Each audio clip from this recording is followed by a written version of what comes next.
हल्ला बोल, आपके साथ मैं हूं अंजना ओम कश्यप। आज बिहार के आरा से आप हल्ला बोल का स्पेशल एपिसोड देख रहे हैं और वो इसलिए क्योंकि चुनावी शोर, इस वक्त चुनाव प्रचार आप कह सकते हैं चरम पर है।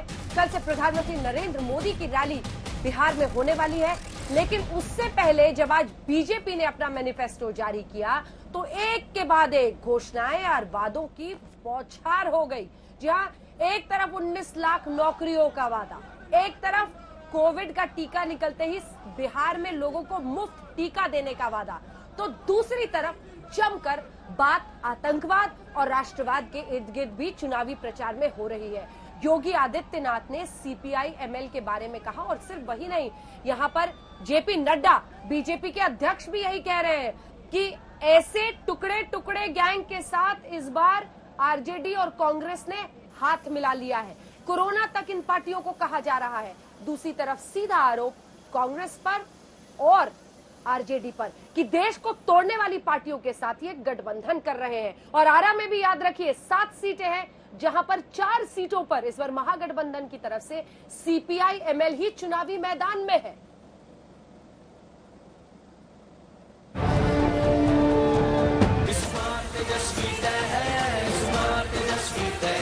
राजद और कांग्रेस एक नए कोरोना के रूप में भाकपा माले को लेकर के आपके बीच में से छोड़ना चाहता, ये कोरोना से कम नहीं है।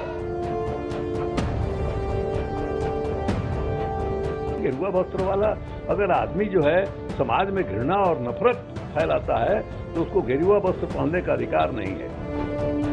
देश के अंदर आतंकवाद को, नक्सलवाद को, उग्रवाद और उग्रवाद को फैलाने की खुद की चेष्टा कर रहे हैं। भारतीय जनता पार्टी का इतिहास ही विखंडन का इतिहास है। भारतीय जनता पार्टी का इतिहास ही सांप्रदायिकता का इतिहास है। सियासत में कब कहां चीन की एंट्री हो जाए और किसमें कोरोना नजर आने लगे, कोई नहीं जानता।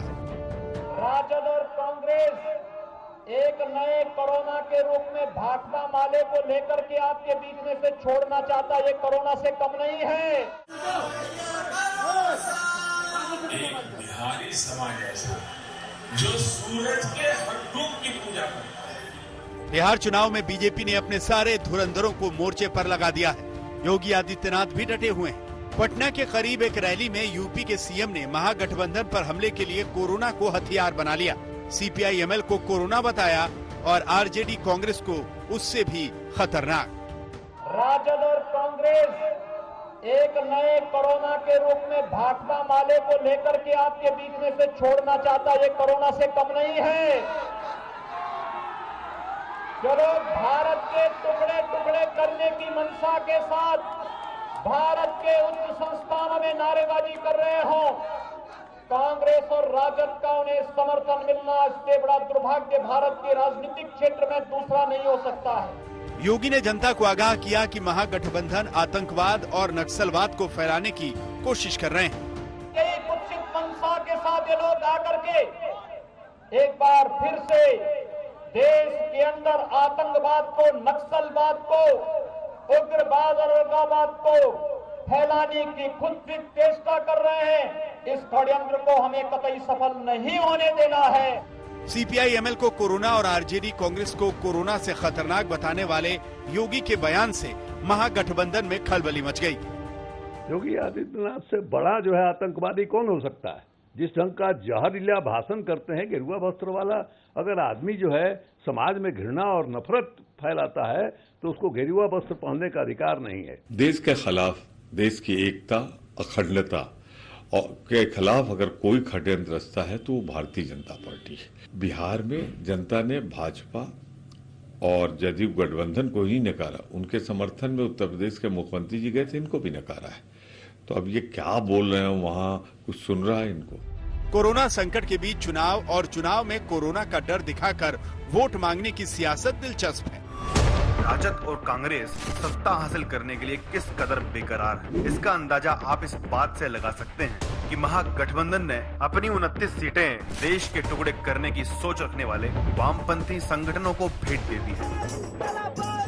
सीपीआई एमएल पर देश विरोधी गतिविधियों में शामिल होने के कई आरोप हैं और अक्सर लगते रहते हैं। ऐसे में इस अल्ट्रा लेफ्ट पार्टी को कोरोना बताकर योगी ने बिहार चुनाव में राष्ट्रवाद की एंट्री करा दी है। आज तक ब्यूरो। किया जा सकता है कि वामपंथी संगठनों ने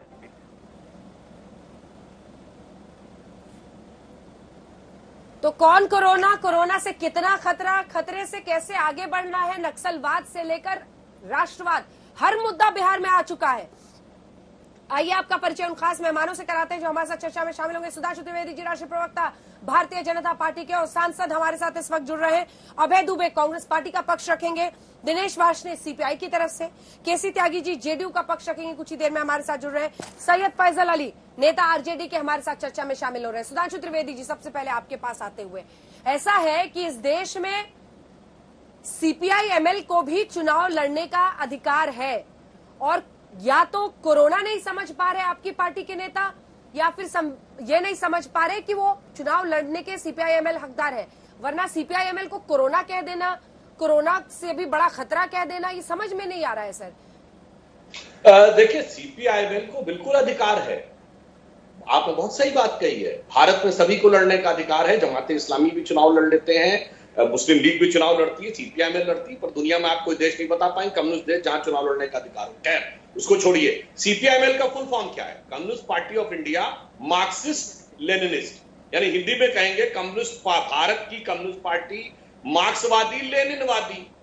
तो आप ये कहते हैं, ये बताइए, जो उस फिलॉसफी में विश्वास करते हैं, power comes from the barrel of gun, बंदूक की गोली से सत्ता मिलती है, जिनका ये विश्वास है सिद्धांतता कि हिंसात्मक प्रतिक्रिया के द्वारा ही सत्ता का परिवर्तन किया जा सकता है।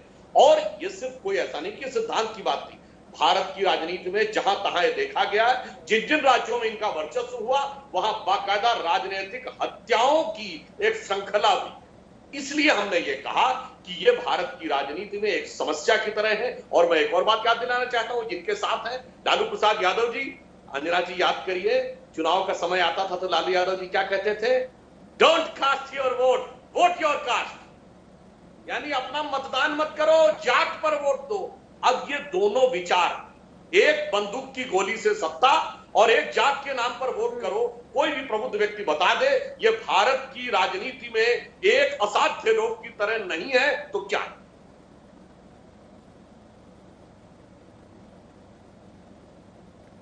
जिस आरा में मैं इस वक्त शो कर रही हूं सुधांशु जी, 7 विधानसभा क्षेत्र है यहां पर, और इसमें भी महागठबंधन की तरफ से 3 से 4 उम्मीदवार सीपीआई-एमएल के ही हो रहे हैं। अभय जी, आपके पास ये सवाल लेकर आ रही हूं। वो सीधा आरोप लगा रहे हैं कि आपने एक ऐसी पार्टी के साथ गठबंधन किया है जो ये मानती है कि गोली के दम पर सत्ता हासिल की जाती है। अंजना जी, मैं विनम्रता चाहता हूं भारतीय जनता पार्टी के साथी से कि वो अपने स्मृति पटलों को करें और बताएं कि क्या कभी आपने इन दलों से गठबंधन नहीं किया? तब बंदूक से चुनाव नहीं जीतते थे, जब गोलियों के बल पर चुनाव नहीं लड़ते थे। याद कीजिए 1989 का वो समय जब कांग्रेस पार्टी सर्वाधिक सीट जीत कर आई थी और सत्ता की भूख में आप लोगों ने विश्वनाथ प्रताप सिंह जी के साथ सरकार बनाई थी, जब सारे ये लेफ्ट के दल साथ थे। तब वो इन घटनाओं में शामिल नहीं थे, आपको ऐसा लगता है? आज बिहार के सामाजिक और आर्थिक टुकड़े टुकड़े आपने कर दिए।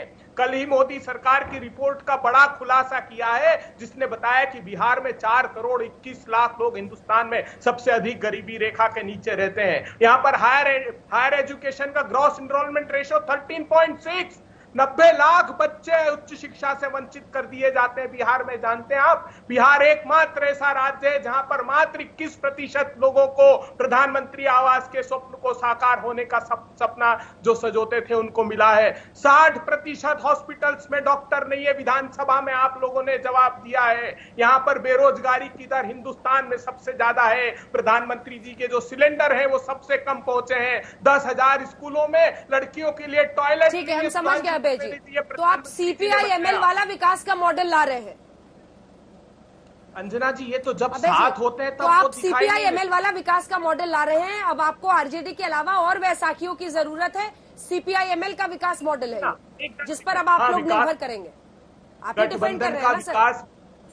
गठबंधन का विकास मॉडल है किसान का कर्जा माफ, बिजली बिल हाफ, बेटियों को शिक्षा और स्कूटी का इंसाफ, किसानों को पूरे फसलों के दाम, इंफ्रास्ट्रक्चर का डेवलपमेंट, सारी अर्बन इंफ्रास्ट्रक्चर डेवलपमेंट का कमिटमेंट, कांग्रेस पार्टी के महागठबंधन का एक स्वर्णिम इतिहास हम लोग लिखने जा रहे हैं।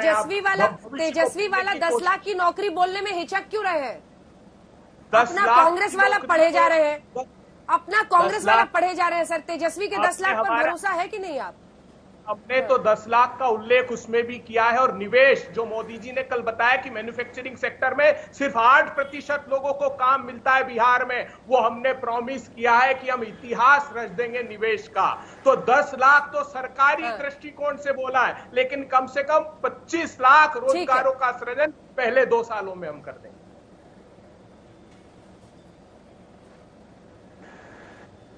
ठीक है, आप तो सृजन कह रहे हैं ना, तेजस्वी यादव सीधे कह रहे हैं कि 10 लाख नौकरी देंगे, सरकारी नौकरी देंगे। मैं इस पर लौटूंगी। सैयद फैजल अली हमारे साथ जुड़ रहे हैं आरजेडी से, लेकिन उससे पहले एक बार दिनेश वार्ष्णेय जी जुड़ गए हमारे साथ। दिनेश वार्ष्णेय जी, सीधा कहा है कोरोना है ये सीपीआई-एमएल वाले, सीधे कह रहे हैं सुधांशु जी कि जो बंदूक के दम पर लोकतंत्र में सत्ता लेने वाली पार्टियां हैं, ये सीधा कहा जा रहा है। अंजना जी, ये योगी जी की लफाजी जो है ना, अब बिहार की जनता क्या पूरे देश की जनता समझ गई है। बीजेपी और आरएसएस वाले सिर्फ अब लफाजी करेंगे, इनकी वहां पे जान निकली पड़ी है। अभी एक आधी ऑर्डर और इशू करेंगे, पब्लिक मीटिंगें बंद करवाएंगे महागठबंधन की, वो भी हमें पता है। मैं ये बता देना चाहता हूं कि आज तक, आजादी से लेकर आज तक, वामपंथी पार्टियों का कोई भी नेता या कार्यकर्ता किसी भी विध्वंसक गतिविधियों में या देश विरोधी गतिविधियों में नहीं पकड़ा गया।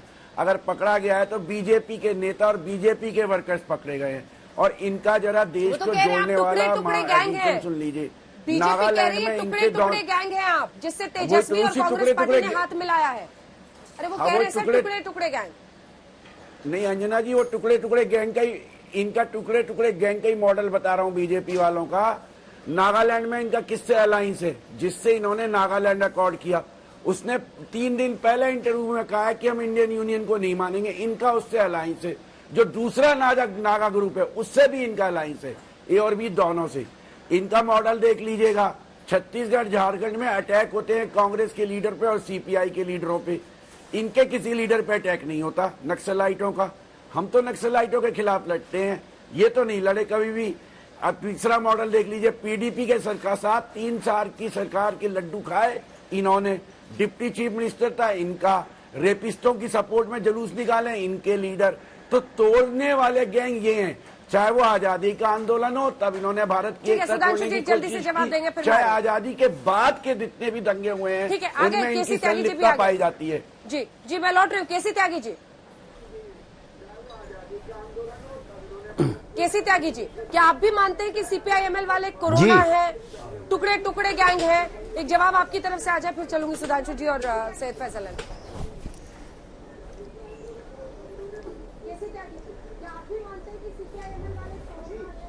देखिए, सीपीआई-एमएल का जब 1967 में गठन हुआ था, उस समय चारू मजुमदार इसके नेता थे, जिनका कहना था that the political power comes out from the barrel of a gun. जबकि लोकतंत्र में आस्था रखने वाले सभी दल समूह ऐसा मान करके चलते हैं कि बैलेट के जरिए ही, नॉट थ्रू बैलेट के जरिए ही राजसत्ता का जन्म होता है। सीपीआई के मेरे मित्र बैठे हुए हैं, इनके और सीपीएम के भी बहुत सारे कार्यकर्ता उस युद्ध में मारे गए थे जो सीपीआई-एमएल ने शुरू किया था पश्चिमी बंगाल में। खासतौर से सीपीएम के तो बहुत वर्कर मारे गए थे। अब ये लिबरेशन ग्रुप के रूप में है और सीपीआई, सीपीएम, सीपीआई-एमएल ये सब मिलकर काम करें। लेकिन एक कॉन्ट्राडिक्शन का जरूर मैं जिक्र करना चाहूंगा रंजना जी आपके चैनल पर। सीपीआई-एमएल के लिबरेशन ग्रुप के सबसे बड़े नेता थे चंद्रशेखर, जो जेएनयू स्टूडेंट यूनियन के प्रेसिडेंट थे। सिवान के चौराहे पर उसकी हत्या किसने की? दिलीप वार्ष्णेय जी, मैं आप ही से पूछ रहा हूं। सैयद साहबुद्दीन, आरजेडी, दिन दहाड़े, हमारी उम्र के उस समय के जो नौजवान थे, सबसे प्रतिभावान लड़का था चंद्रशेखर, और उसको शहाबुद्दीन ने दिन दहाड़े चौराहे पर गोली मारी, उन लोगों के साथ आपका अलायंस है जिसने वामपंथी आंदोलन के इतने शानदार नेता को गोली मार दी। तो ये बेमेल की खिचड़ी है, बेमेल का ये गठबंधन है, ये नकारात्मक है सत्ता प्राप्ति के लिए। गठबंधन कर लिया है जी। देखिए अंजना जी, जो त्यागी जी कह रहे हैं, माननीय त्यागी जी, मैं उनकी बात से 100% सहमत हूं कि चंदू की हत्या में शहाबुद्दीन शामिल था। ये कंट्राडिक्शन है। इस कंट्राडिक्शंस के खिलाफ हम तब भी लड़े थे और आगे भी लड़ेंगे।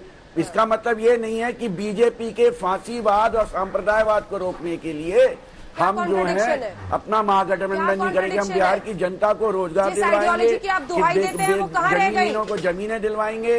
किस आइडियोलॉजी की आप दुहाई देते हैं? नहीं, बिल्कुल आइडियोलॉजी पे हम कहाँ आइडियोलॉजी से, अरे आप बताइए हम कहाँ विचारधारा से बाहर जा रहे हैं। हम साफ कहते हैं और जिन पार्टियों पर भ्रष्टाचार के इतने गंभीर आरोप हैं उनसे हाथ मिलाने में आपको जनवादी ताकतों को मजबूत करेंगे।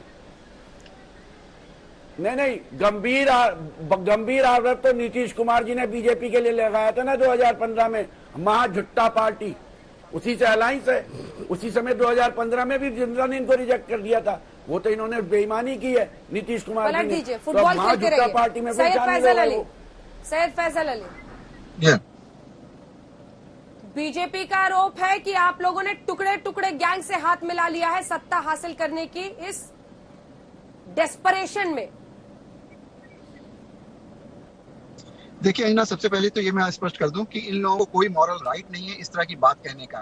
हमारे ऊपर तो ये आरोप लगा रहे हैं कि हम उनके साथ सत्ता को पाने का प्रयास कर रहे हैं या इलेक्शन में जाने का प्रयास कर रहे हैं। वो टुकड़े टुकड़े गैंग हैं या नहीं है, ये आज तक कहीं से साबित नहीं हुआ है। कोई चार्जशीट या कोई ऐसी चीज नहीं है पार्टी के ऊपर। इलेक्शन कमीशन की ओर से पूरी तरह से वैध है। लेकिन जिसके साथ इन्होंने 3 साल सत्ता सुख भोगा कश्मीर में, एक निशान एक विधान और एक इसके नारा देने वाली पार्टी। और मुझे वो दिन भी याद है कि प्रधानमंत्री 2 झंडों के बीच में भारत का तिरंगा और कश्मीर के झंडे के बीच में बैठ करके वो दिलवाते रहे महबूबा मुफ्ती को। तो इन लोगों को कोई भी मॉरल राइट नहीं है इस तरह की बात करने का।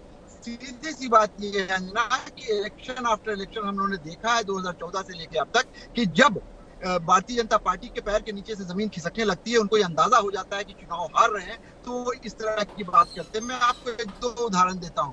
आपको याद होगा कि जिस दिन बिहार का चुनाव नोटिफाई हुआ था तो इलेक्शन कमिश्नर ने ये कहा था कि बिहार में कोई भी रैली नहीं होगी, सब कुछ वर्चुअल तरीके से होगा और 2 गाड़ी में आप लोग जाइएगा और चुनाव होगा। लेकिन उसके बाद इनको जब अंदाजा हुआ कि जमीनी हालात बहुत अलग हैं और प्रधानमंत्री की रैली करवाना जरूरी है, नहीं तो यहाँ पे जो भारतीय जनता पार्टी और जेडीयू के जो नेतागण हैं वो किसी हाल में भी मैच नहीं कर सकते हैं तेजस्वी यादव और लालू प्रसाद यादव की पॉपुलरिटी को। तो फट से सारे नियम कानून को धत्ता बताते हुए इन लोगों ने 20 रैली प्रधानमंत्री की प्लान की और सारा नियम कानून और सारा जो कोविड का प्रोटोकॉल था वो समाप्त हो गया। तो इनकी कथनी कुछ और करनी कुछ होती है, इनका कोई मॉरल राइट नहीं है। दूसरी बात यह है कि ये लोग जो बोल रहे हैं अभी, आप ये देखिए कि जिस तरह से तेजस्वी यादव को पूरे बिहार में सपोर्ट मिल रहा है, ये बॉटलाइन है, सांप्रदायिक नहीं। आप मुझे समय दीजिए अंजना जी, इन लोगों ने बहुत देर बोला है। जिस तरह से इन्होंने सांप्रदायिकता का मुद्दा लाया है, आप देखिए इलेक्शन होता है तो कहते हैं कि पाकिस्तान में पटाखे छूटेंगे और मोदी जी, योगी जी आके उसी तरह की बात कर रहे हैं, मदरसों के ऊपर आक्षेप लगा रहे हैं, उसके बाद ये सांप्रदायिक नारों का सहारा ले रहे हैं। ये सीधी सी बात ये कि ये सारी चीजें इनकी हताशा और निराशा को परिलक्षित करती है, घोतक है, दिखा रही है। और ये टीकाकरण हम लोग करेंगे 10 तारीख को कोरोना का निराशा है। आप लोग तेजस्वी यादव से डर गए हैं, कह रहे सैयद फैसल अली। ठीक है डर गए तेजस्वी। अंजना जी अभी आपने देखा कि वार्ष्णेय जी के मुंह से भी निकल गया, जो केसी त्यागी जी ने याद दिलाया कि उनके प्रख्यात नेता चंद्रशेखर की हत्या हुई थी। वो डिफरेंस है, फिर भी हम साथ हैं। तो ये बताइए, जानी दुश्मन के साथ आदमी कब आता है? जब उसे जान का डर लगने लगे। मैं राजनीतिक और चुनावी संदर्भ में कह रहा हूं। तो कौन डरा हुआ है ये बहुत अच्छे ढंग से समझा जा सकता है, कौन किससे हाथ मिला रहा है। और दूसरी बात, हमारे कांग्रेस के मित्र अभय दुबे जी ने याद दिलाया था कि भाई एक जमाने में लालू प्रसाद यादव जी और आपने बेटा तो बोलिए, लालू प्रसाद यादव जी और वीपी सिंह जी की सरकार को हमने समर्थन किया था, मानता हूं, हमने समर्थन किया था वीपी सिंह को। पर ये आज 22 अक्टूबर आ गया ना, 24 अक्टूबर को जिस दिन आडवाणी जी का रथ रोका गया था 30 साल पहले, तो आज ही सरकार गिराई भी थी, और तब किसके खिलाफ थे?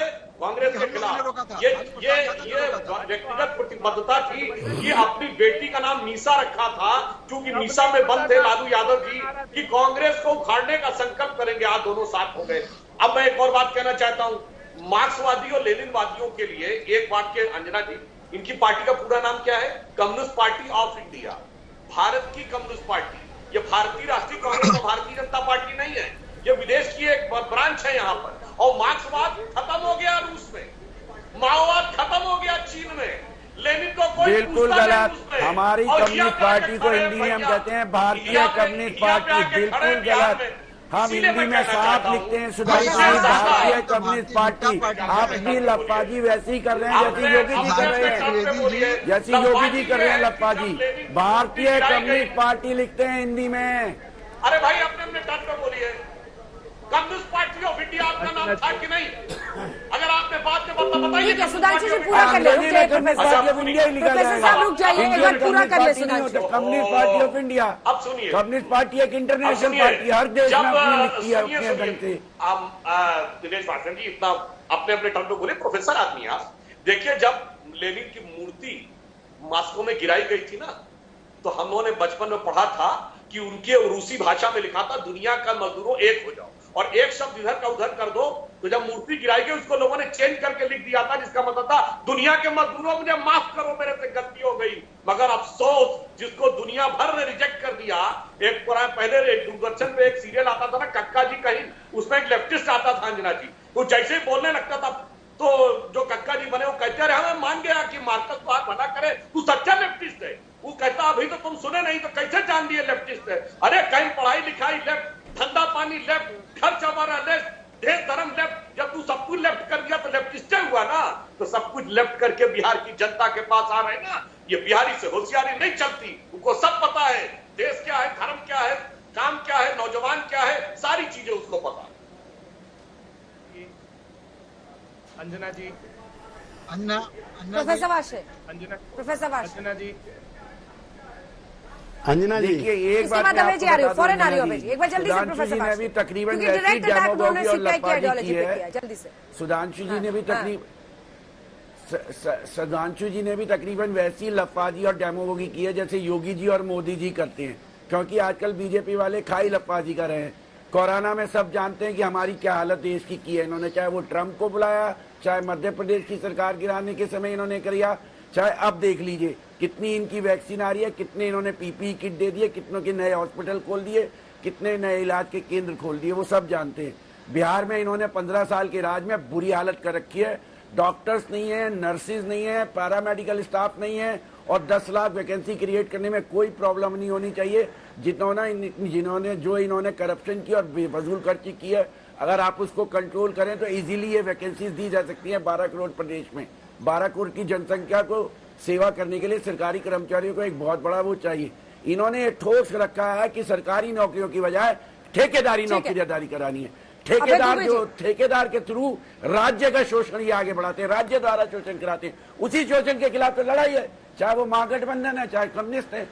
अभय जी, याद होगा आपको राहुल गांधी जब जेएनयू गए थे और उसके बाद जमकर बवाल मचा था। सवाल यही है कि एक जो छवि भारतीय जनता पार्टी ने इस तथाकथित टुकड़े टुकड़े गैंग का बनाया है, वो फिर से आप पर चिपका रहे हैं, हटाना मुश्किल ना हो जाए। मेरा सीधा आरोप है कि टुकड़े टुकड़े गैंग भी भारतीय जनता पार्टी की प्रायोजित थी, क्योंकि आज तक उसको पकड़ा नहीं, कोई नहीं जानता कि कौन लोग वो थे, जबकि सरकार वहां पर दिल्ली में भारतीय जनता पार्टी की थी। टुकड़े टुकड़े गैंग असली में कौन सी है जानती हैं आप? टुकड़े टुकड़े गैंग है जो भारतीय जनता पार्टी नीतीश कुमार का चिराग बुझाने को एलजेपी के लाल को आगे कर देती है। सुशील मोदी को कहा गया कि चुपचाप एलजेपी के साथ आंतरिक रूप से गठबंधन करो और जेडीयू को खत्म कर दो। एक गठबंधन ओवैसी के साथ इन्होंने कर लिया है ध्रुवीकरण के लिए। तो ये बिहार को समझना पड़ेगा, जो नीतीश बाबू बोलते थे कि बड़का झूठा पार्टी है बीजेपी, और मोदी जी कहते थे जनता का दमन और उत्पीड़न है जनता दल यू, वो बात चरितार्थ होते हुए दिखाई दे रही है। बिहार के भविष्य को गढ़ने के लिए ये एक महागठबंधन है, ये साफ दिखाई दे रहा है। जिस प्रकार रोजगार को लेकर युवाओं में उत्साह है, वो एक इबारत साफ दिखाई दे रही है। तो भारतीय जनता पार्टी चाहती है, क्योंकि बुनियादी मुद्दे उनके पास नहीं है, क्योंकि कल ही कह चुके हैं नीतीश कुमार कि डेडलॉक स्टेट है, या निवेश आएगा नहीं, रोजगार नहीं दे सकते। जब हमने 10 लाख रोजगारों की घोषणा की तो भारतीय जनता पार्टी कहती कि पैसे नहीं है सरकार के पास, रोजगारों का सृजन कहां से करोगे। तो सृजन के घोटाले के फेविकोल से ये पार्टी चिपकी हुई है। जेडीयू ने बिहार की पीठ पर वार किया है, धोखा दिया, उनको जनमत ही नहीं मिला था, इसलिए जनता बहुत आक्रोशित इस बार है। और मैं 11 माह वो हटा देता हूं जिसमें सीपीएम सीपीआई से गठबंधन भाजपा ने किया था, तब वो अतिवादी दल नहीं थे, लेकिन आज उनको दिखाई दे रहे हैं। ठीक है, केसी त्यागी जी वो कह रहे हैं जनता का गुस्सा डिफ्लेक्ट करने के लिए आप लोग इस तरह की बातें कर रहे हैं।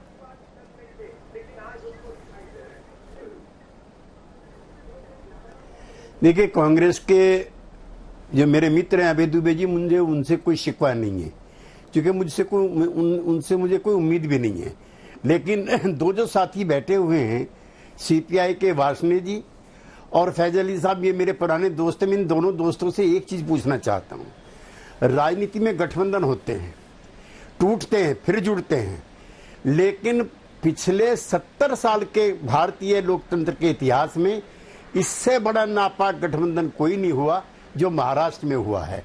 महाराष्ट्र में क्या हुआ है, बाबरी डिमोलिशन के बाद 6 दिसंबर को अटल जी और अडवाणी जी भी अफसोस में थे कि नहीं, ऐसा नहीं होना चाहिए था। They are on record on saying. लेकिन एक नेता था देश में जिसने कहा कि मुझे फक्र है कि मैंने बाबरी ढांचे को ध्वस्त कराया।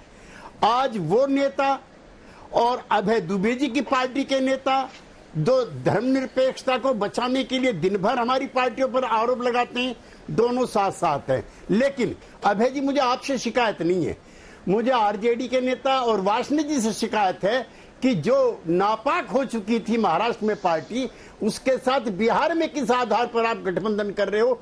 क्या बिहार की जनता को आप नादान समझते हो?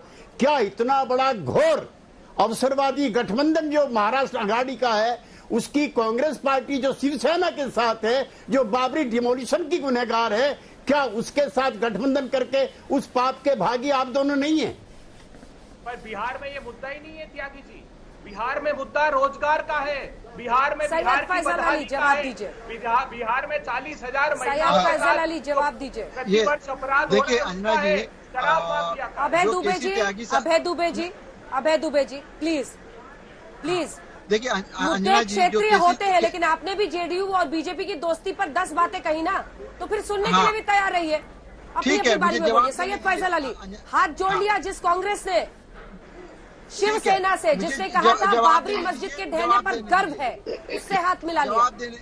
ठीक है, देखिए केसी त्यागी जी बोल रहे हैं, मैं बहुत आदर और सम्मान के साथ ये कहना चाहूंगा कि केसी त्यागी जी, कम से कम आपसे ये उम्मीद है कि आप इस बात को मानेंगे कि जो सबसे नापाक गठबंधन अगर किसी ने किया था तो भारतीय जनता पार्टी ने पीडीपी से किया था, महबूबा मुफ्ती से किया था। उससे नापाक गठबंधन कोई नहीं हो सकता है।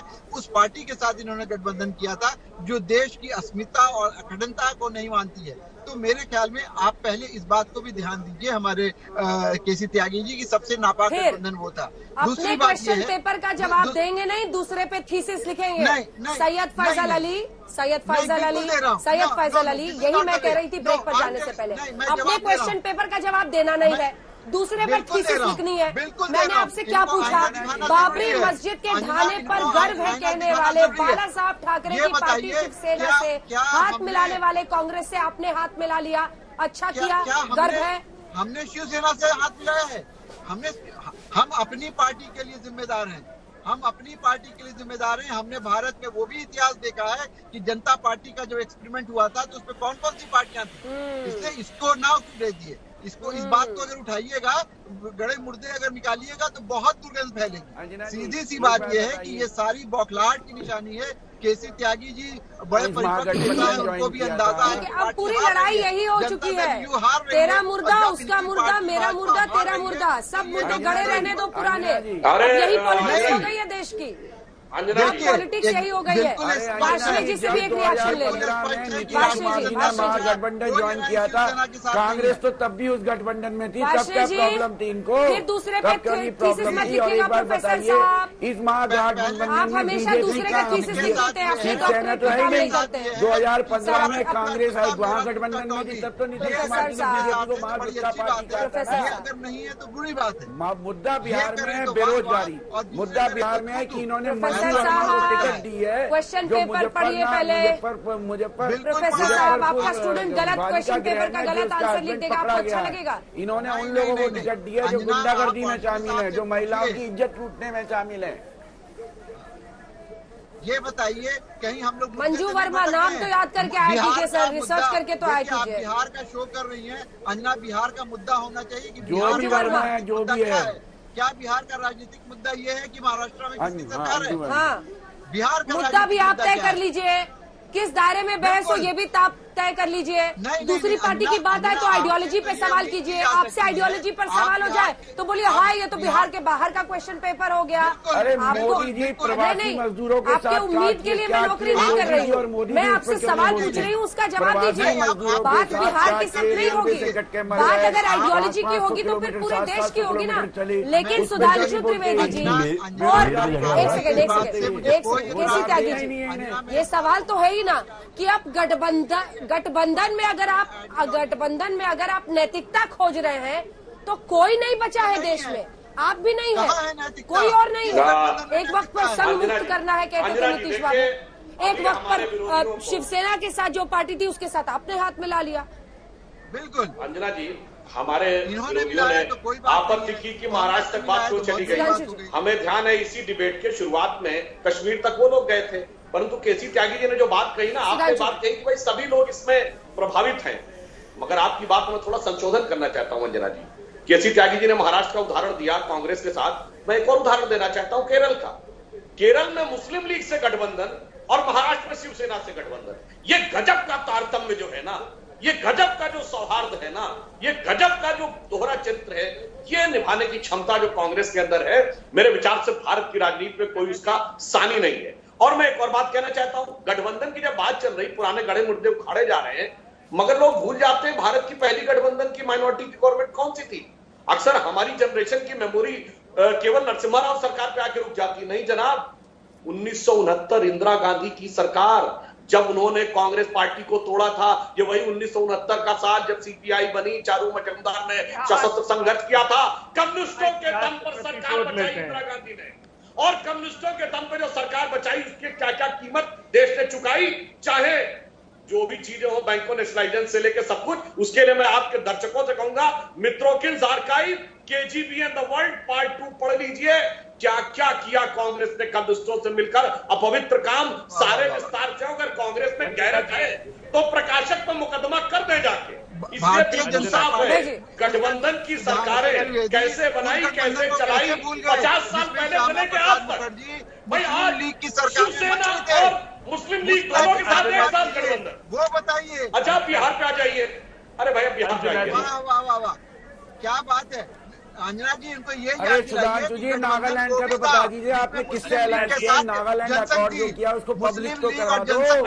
सुधांशु जी जो आपने फाइल खोली उसको करा दो जरा, उसको तो बोल दो। श्यामा प्रसाद मुखर्जी की हत्या की किसने की वो बता दो, किसने मारा उसको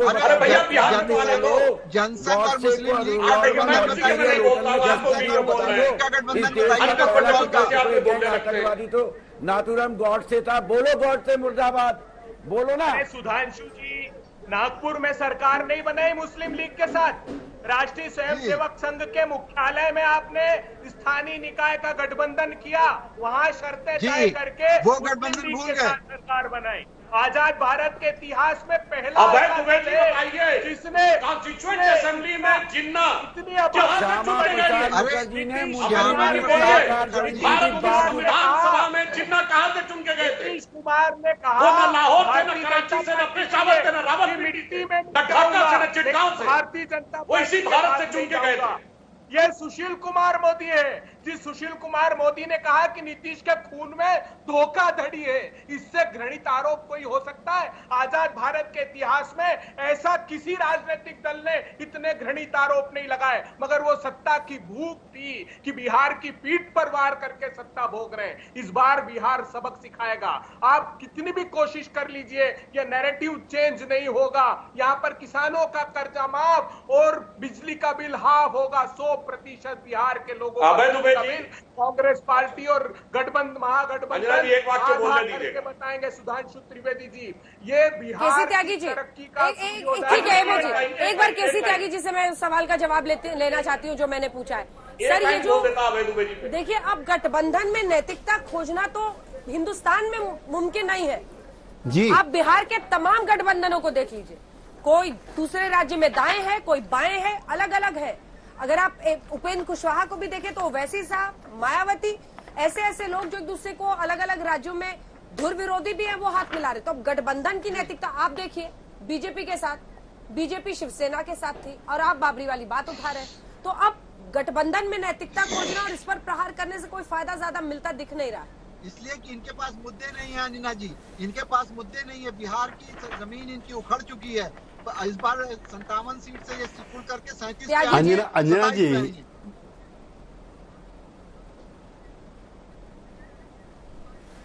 इनको चुप कीजिए ना पहले। आप फैजल जी जरा नए नए आए हैं चैनल पे, कोड ऑफ कंडक्ट भी थोड़ा समझ लीजिए। आप मेरे मित्र हैं कि जब एक व्यक्ति बोल रहा हो, त्यागी जी, जब बोल रहा हो एक आदमी तो दूसरा नहीं बोलता है। नहीं, प्लीज मुझे कोड ऑफ कंडक्ट ना सिखाए त्यागी जी। आपके लिए मैं नया नहीं हूँ, आपको मालूम है। और आप जिस तरह की बात कर रहे हैं, जिसके डीएनए पे सवाल उठाया गया, आप इसके साथ खड़े हैं और आप नैतिकता बताएंगे मुझे। आप कोड ऑफ कंडक्ट बताएंगे? 30 साल मैंने यही किया। सैयद फैजल अली रुक जाइए प्लीज प्लीज प्लीज। केसी त्यागी जी का हमेशा हम लोग सम्मान करते हैं, बीच में पसंद नहीं करते, उनको बोलने दीजिए। बहुत लंबा उनका पूरा अनुभव रहा है राजनीति का। बोलिए त्यागी जी, बोलिए सर, प्लीज प्लीज रुकिए, प्लीज। सैयद फैजल अली प्लीज। केसी त्यागी जी बोलिए। Shyama Prasad Mukherjee deputy chief minister बने, बावजूद इसके कि सारी कोई कैसे बोल सकता है? कोई कोड ऑफ कंडक्ट सिखा नहीं रहा हूं, मैं तो याद दिला रहा हूं। जब आप बोल रहे थे मैं एक बार भी नहीं बोला ना। इतना तो कट से आपस में मेंटेन करना चाहिए कि नहीं फैजल जी? त्यागी जी, मैंने आप तो पहली बार तो मुझसे मिले नहीं है। मैं तो आपके बीच में नहीं बोला। नहीं, मैं आपके बीच में नहीं बोला, मैं सुधांशु त्रिवेदी का जवाब दे रहा था। प्लीज प्लीज, मैं सुधांशु जी का जवाब दे रहा था, आपको मैंने नहीं बोला। अंजना जी हो गई आप। चलिए भाई, आप ही ठीक हैं। मैं लेकिन मैं बूढ़ा नहीं हुआ हूं ना, थका हूं मैं। एनर्जी मेरे में किसी से कम नहीं है आज भी। चलिए ठीक है। तो इस बार चुनावों में बिहार के नौकरियों की भरमार है, तो नक्सलवाद और राष्ट्रवाद भी है, आतंकवाद भी है। जी हां, तमाम मुद्दे आ गए हैं और इन सब के साथ कोरोना भी। अब बीजेपी का यह आरोप है कि सीपीआई-एमएल के साथ हाथ मिलाकर टुकड़े टुकड़े गैंग के साथ मिल गए हैं तेजस्वी और कांग्रेस। इसी पर आप देख रहे थे हल्ला बोल, देखते रहिए आज।